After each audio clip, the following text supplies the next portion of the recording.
額頭床乜都俾晒你啦。呢度瞓2個，後邊咧就上面1個，下邊1個，我拆咗上面啫，就瞓6個，話就6個人。但係呢部車咧兩公婆 OK 啦，該有嘅都俾晒你嘅，應該星盤雪櫃差個 microwave 啦，差個 microwave。咁就車呢間公司嘅車就太舊啦。咁但係佢呢款車咧就喺日本都好多嘅，租車公司都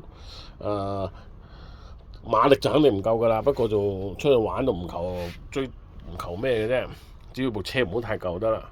同埋記住喺日本租車一定要租車公司嘅 ETC 卡，個係高速公路卡。如果冇嗰張卡係好麻煩，一定記住冇 ETC 卡嗰啲公司咧，唔提供嗰啲咧就唔好租啦。